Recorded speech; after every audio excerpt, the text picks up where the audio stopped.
आज जो मुकद्दस बाइबल हमारे हाथों में है वो इतनी आसानी से हमारे हाथों तक नहीं पहुंच गई थी।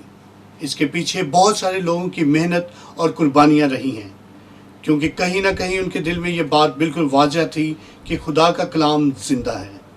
विलियम टेंडेल जैसे इंसान को सिर्फ बाइबल का तर्जमा करने की वजह से ही जलाकर मार दिया गया था, क्योंकि वो चाहता था कि बाइबल का अंग्रेज़ी में तर्जमा किया जाए और ताकि ज़्यादा से लोग इस बाइबल मुकद्दस को पढ़ पाएँ, और इसी चाहत में उन्हें जलाकर मार दिया गया था।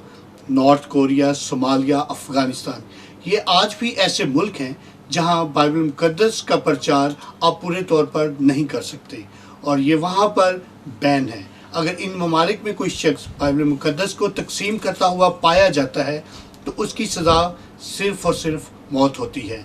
लेकिन फिर भी खुदा के लोग उसके कलाम की अहमियत को समझते हैं और वह इस कलाम को मुख्तलिफ़ तरीक़ों से फैलाने में लगे हुए हैं। जैसे कि साउथ कोरिया में बहुत से ऐसे ईमानदार लोग हैं जो खुदावंद यीशु मसीह को मानते हैं, और वो लोग चाहते हैं कि उनका पड़ोसी मुल्क नॉर्थ कोरिया भी खुदा के ज़िंदा कलाम को जाने। तो ऐसे में वो खाली बोतलों में ऑडियो बाइबल का एक मेमोरी कार्ड डाल देते हैं और उसे नॉर्थ कोरिया की तरफ जाने वाली नदी में डाल देते हैं, और जिस किसी के हाथ ये बोतल और मेमोरी कार्ड लगता है वो लोग उसे अपने फ़ोन में डालकर खुदा के कलाम को सुनते हैं।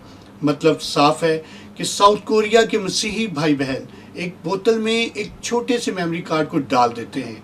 इस मेमोरी कार्ड में पूरी बाइबल होती है, जो बाइबल मुकद्दस की जिनमें स्टोरीज होती हैं, और उसे ये लोग एक बोतल में डालकर नदी में फेंक देते हैं जो कि नॉर्थ कोरिया की तरफ जाती है। और कुछ वक्त के बाद ये बोतलें नदी के ज़रिए नॉर्थ कोरिया में पहुंच जाती हैं, और जो लोग इन बोतलों को नदी में से पड़ा हुआ पाते हैं वो इसमें से मेमोरी कार्ड को निकालते हैं, और वो जब इनको अपने फ़ोन में डालते हैं तो उनको पता लगता है कि इसमें बाइबल है, खुदावंद का ज़िंदा कलाम है। और इस तरह से साउथ कोरिया से नॉर्थ कोरिया में खुदा का कलाम फैलाया जा रहा है, और इसका सिर्फ ये मकसद है कि लोग खुदा के कलाम को जानें और इससे बहुत सी जानें बचाई जा सकें।